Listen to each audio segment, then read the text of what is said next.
Bending stresses of beam में, ये कोई बीम है, यहाँ पे हम क्या लगा रहे हैं, कोई लोड लगा रहे हैं। इस लोड के कारण इस बीम का क्या होगा, डिफ्लेक्शन होगा। किस डायरेक्शन में, डाउनवर्ड डायरेक्शन में। मतलब ये बीम जो है वो हमारी डाउनवर्ड डायरेक्शन में इस तरह से डिफ्लेक्ट कर जाएगी। ओके, ये बीम इस तरह से हमारी डिफ्लेक्ट कर जाएगी। इस डिफ्लेक्शन के कारण क्या होगा, इसका जो क्रॉस सेक्शन होता है वो कुछ इस तरह से ही बैंड होगा एक्चुअल केस में, राइट। इस तरह से बैंड होगा, इस तरह से बैंड होगा। उसका मतलब क्या है कि एक एक्सिस होगी जिसे हम क्या कहते हैं, न्यूट्रल एक्सिस कहते हैं। वो क्या होती है अभी हम डिस्कस करेंगे। इसके ऊपर यहाँ पे क्या हो रहा है, इसमें कॉन्ट्रैक्शन हो रहा है, और उसके नीचे यहाँ पे क्या हो रहा है, एक्सपांशन हो रहा है। नहीं समझ में आ रहा होता, यहाँ पे अपन सिंपली सपोर्टेड बीम देख लेते हैं। ये हमारी क्या है, एक सिंपली सपोर्टेड बीम है। ओके, इस बीम में यहाँ पे हमने क्या प्रोवाइड करा है, सपोर्ट प्रोवाइड करा है। यहाँ पे जैसे ही हम फोर्स लगाएंगे, इस फोर्स के कारण क्या होगा, बीम डिफ्लेक्ट होगी या फिर डाउनवर्ड डिफ्लेक्ट होगी। तो ये डिफ्लेक्ट किस तरह से होगी, कुछ इस तरह से।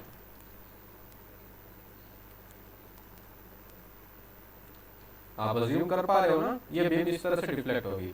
तो यहाँ पे इसकी जो टॉप फाइबर है, ये क्या हो रहा है, हमारा कॉम्प्रेशन में जा रहा है, मतलब वो सिकुड़ रहा है। ओके, और जो बॉटम फाइबर है उसमें क्या हो रहा है, इलोंगेशन हो रहा है। मतलब अगर उसकी इनिशियल लेंथ इसकी अगर एल है, राइट, तो ये जो लेंथ होगी वो कितनी हो जाएगी, एल माइनस डेल्टा एल की। और ये जो लेंथ है बॉटम फाइबर की वो कितनी हो जाएगी हमारी, एल प्लस कुछ डेल्टा एल। तो धीरे धीरे क्या हो रहा है, मतलब अगर इसकी ओरिजिनल लेंथ से ये इतना ज्यादा है, कितना ज्यादा है ये, डेल्टा एल का, और यहाँ पे ये क्या है, डेल्टा एल ज्यादा, और यहाँ पे डेल्टा एल का कंप्रेशन हुआ है। तो एक पॉइंट होगा जहाँ जिस फाइबर पे क्या होगा कि हमारा बेंडिंग मोमेंट ना तो उसमें एलोंगेशन होगा और उसकी लेंथ में ना तो कॉन्ट्रैक्शन होगा, राइट। इस तरह से ये चलेगी। तो ये जो एक्सिस होती है इसे हम क्या कहते हैं, अपनी neutral axis. Neutral in sense इसमें ना तो एलोंगेशन आ रहा है बीम के बेंडिंग मोमेंट के कारण, और न ही इसमें कंप्रेशन आ रहे हैं। इसे हम क्या कहते हैं, न्यूट्रल एक्सिस। ओके, तो न्यूट्रल एक्सिस, और जो उस पूरी सरफेस को हम क्या कहते हैं, न्यूट्रल सरफेस।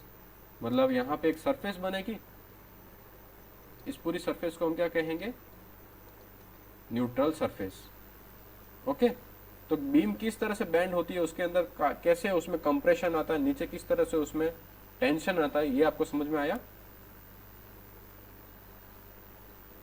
Yes sir. ठीक है।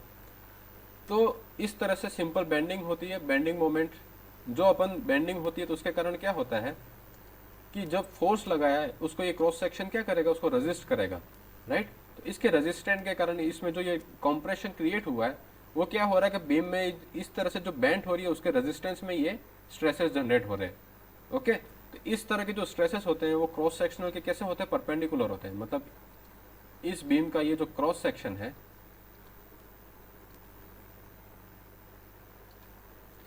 राइट, इस क्रॉस सेक्शन में यहाँ पे हमारे क्या होंगे, कंप्रेसिव फोर्स होंगे, और यहाँ पे क्या होंगे हमारे, टेंसाइल फोर्स होंगे। अगर बीम किस में इस तरह से बैंड कर रही है तो ओके, तो यहाँ पे ये क्या होंगे, टेंसाइल होंगे, और यहाँ पे ये क्या होगा, कंप्रेसिव स्ट्रेसेस होंगे। ठीक है, तो ये जो कंप्रेसिव और टेंसाइल स्ट्रेसेस होते हैं इसी को हम क्या कहते हैं, बेंडिंग स्ट्रेसेस कहते हैं। क्या कहते हैं, बेंडिंग स्ट्रेसेस।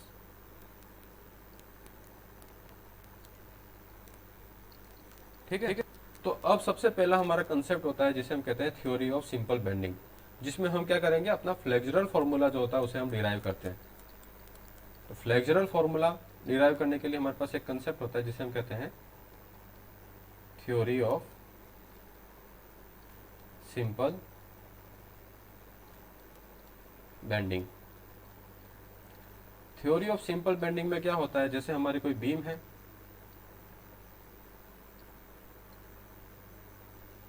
ओके, इस बीम में यहाँ पे हमारे सपोर्ट है,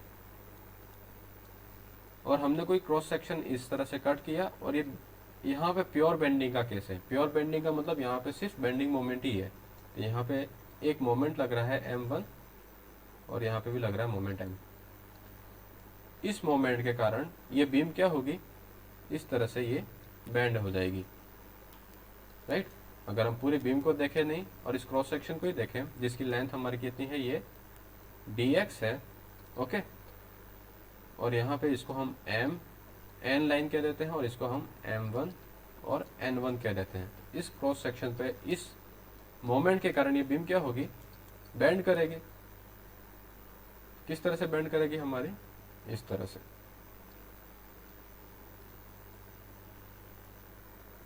राइट। यहाँ पे ये क्या होगा m और ये n, यहाँ पे ये m1 सॉरी m डैश या m1 और यहाँ पे n1, ओके। यहाँ पे ये ऊपर वाला फाइबर है वो क्या हो रहा है हमारा कंप्रेशन में, और नीचे वाला फाइबर है उसमें क्या हो रहा है, टेंशन आ रहा है। तो एक यहाँ पे अगर यहाँ पे हम उसके बेंडिंग स्ट्रेसेस बनाएं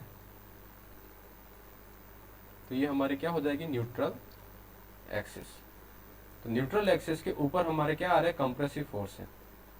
यहाँ पे ये न्यूट्रल एक्सिस है इस बीम की, इसके ऊपर यहाँ पे क्या है हमारे कंप्रेसिव फोर्स है, और यहाँ पे क्या है हमारे, और यहाँ पे टेंसाइल फोर्स है, okay.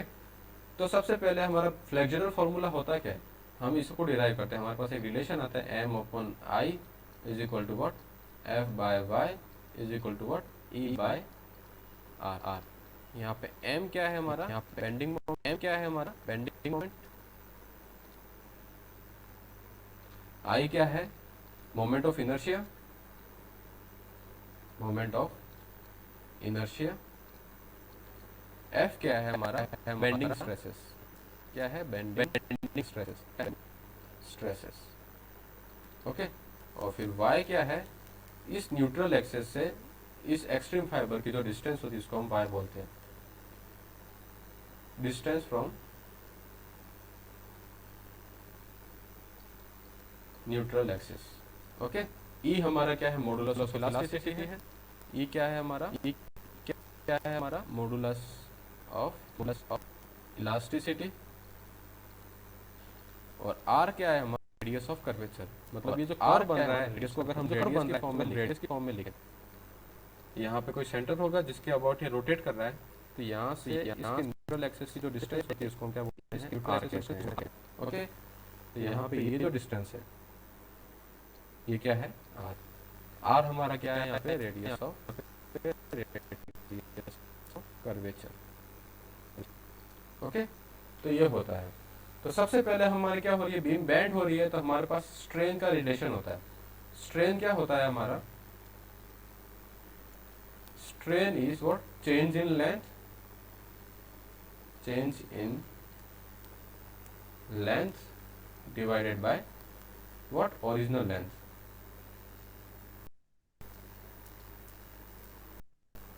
Okay. Change in length divided by original length. ये क्या होती है कि जैसे हमने एक फाइबर लिया यहाँ पे,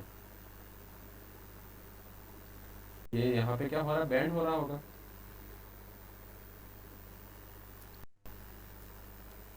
और वो फाइबर यहाँ पे कहाँ है, ये, ओके। इस फाइबर को हमने बोला कुछ EF,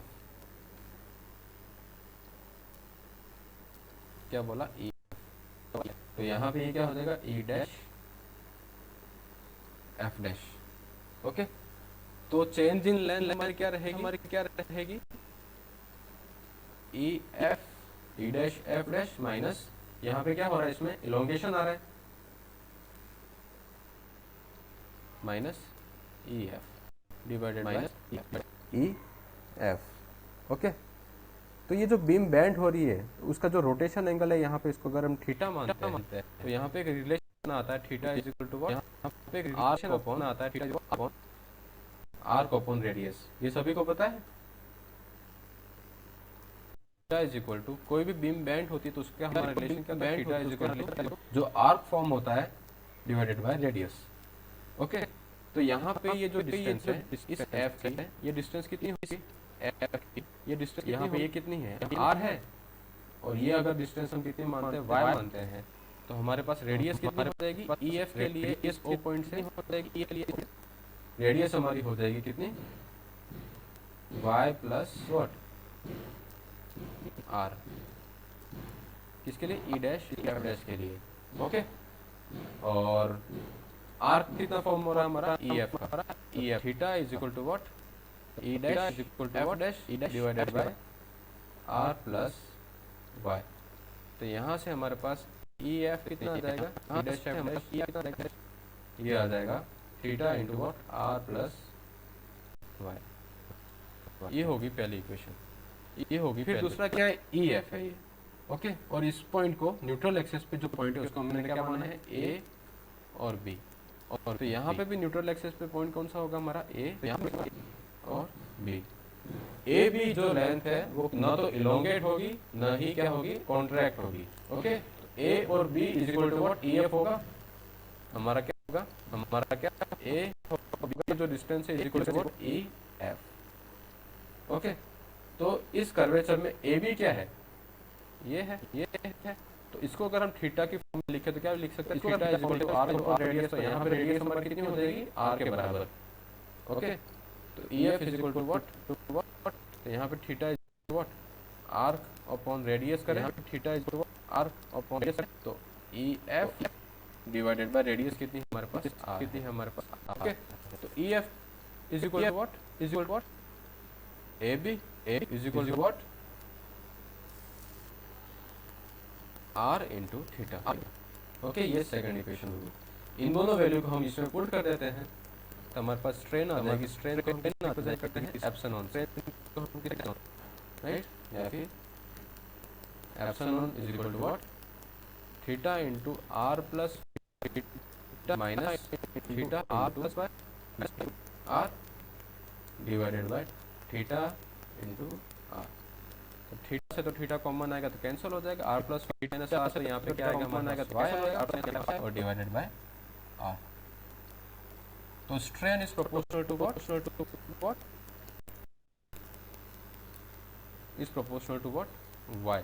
radius of the curvature तो हमारा क्या होगा, कांस्टेंट होगा। इसका कहने का मतलब क्या है, इसका कहने की हम न्यूट्रल एक्सिस से जितना दूर जाते जाएंगे, मतलब आर की वैल्यू जितनी बढ़ती जाएगी यहाँ पे, उतना हमारा क्या होगा, उसमें स्ट्रेन बढ़ेगा। हमारा क्या होगा, आर की वैल्यू जितनी हमारी बढ़ती जाएगी, वाई यहाँ पे इतना हुआ, वाई वन, वाई फिर और इंक्रीज हुआ, और वाई हमारा टॉप फाइबर, तो जैसे जैसे हमारे रेडियस से उसके एक्सट्रीम फाइबर तक की अगर डिस्टेंस, जैसे जैसे हम फाइबर की डिस्टेंस इंक्रीज करते जाते हैं तो हमारे स्ट्रेन की वैल्यू क्या होती है, इंक्रीज करती जाती है। स्ट्रेन इंक्रीज होगा तो करस्पॉन्डिंग हमारा पॉइंट पे स्ट्रेसेस भी क्या होंगे, इंक्रीज होंगे, ओके। तो बेंडिंग स्ट्रेंथ हमारी आ गई, बेंडिंग स्ट्रेन है हमारी, bending Y divided by R. Y क्या है, अगर हम क्रॉस सेक्शन पे देखें, ये हमारा क्रॉस सेक्शन है, ओके। यहाँ पे हमारा है ये, ओके, न्यूट्रल एक्सिस है, यहाँ पे हमारी न्यूट्रल एक्सिस है। इस फाइबर की जो डिस्टेंस है ये हमारी क्या है, वाई है, ओके। ये डिस्टेंस हमारी क्या है, वाई है। तो जैसे जैसे वाई इंक्रीज करते जा रहे हैं हम, तो हमारे पास क्या है, बेंडिंग स्ट्रेन की वैल्यू भी क्या होगी, इंक्रीज होगी।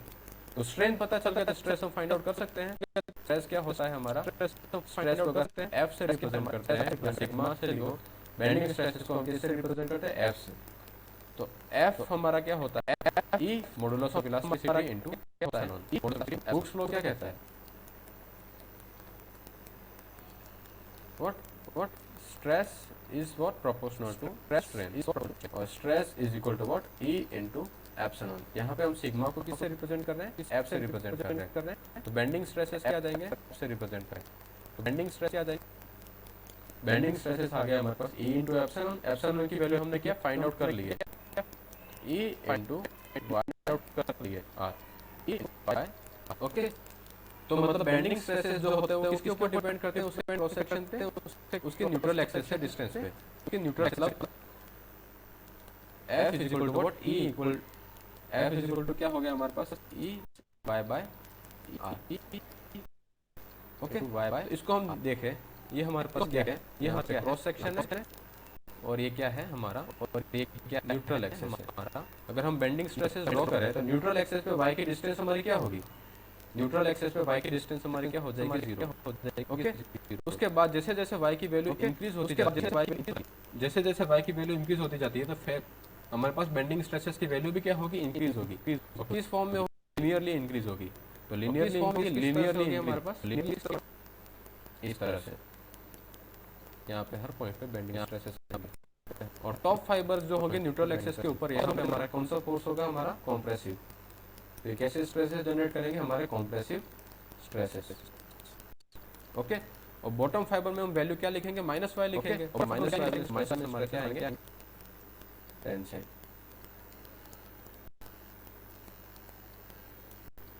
तो यहाँ पे कौन से स्ट्रेसेस होंगे? ये tensile bending stresses.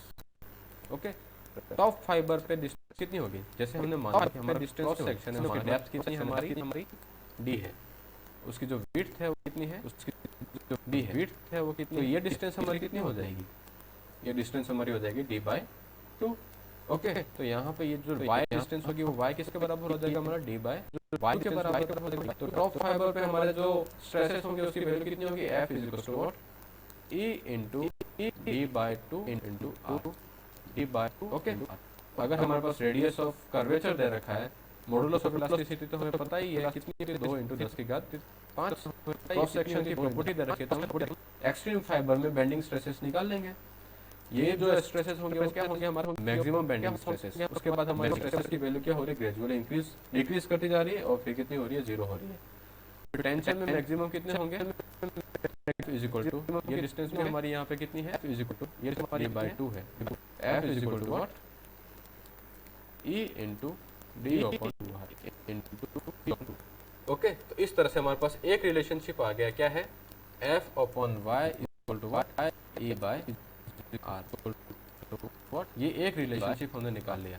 Flexural formula में तीसरी चीज क्या होती है हमारे पास? Moment, right? मोमेंट हमने इसको तो डिराइव कर लिया, किस तरह से आया? अब है ये M/I = इसके बराबर कैसे होता है वो देखते हैं। वो यहाँ तक कैसे किया ये आपको समझ में आ गया? यहाँ कैसे किया? किसी को कोई डाउट आ रहा है कि किस तरह से हमने मतलब ये रिलेशन डिराइव किया है? F/y = E/r।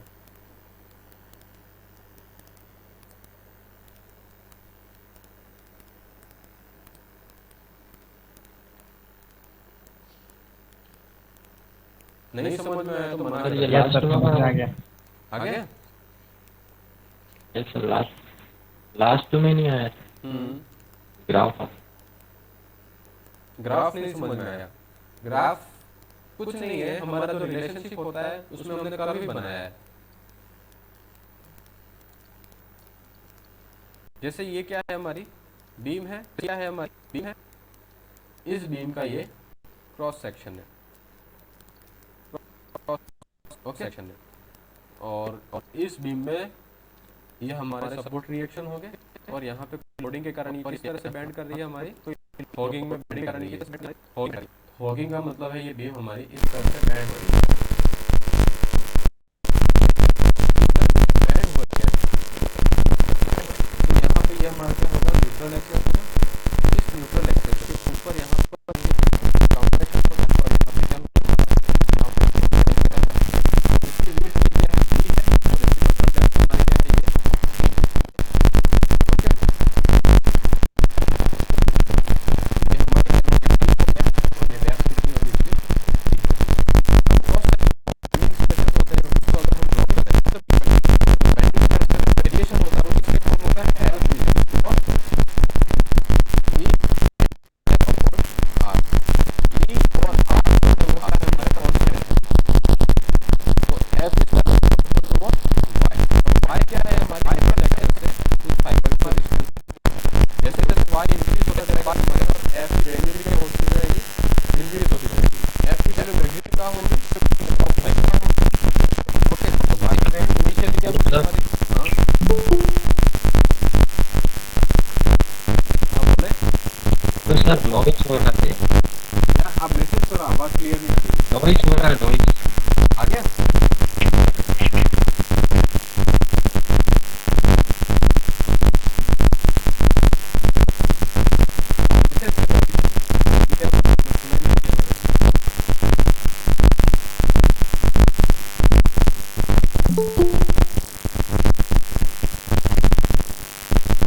ऐसा नॉइज हो रहा है।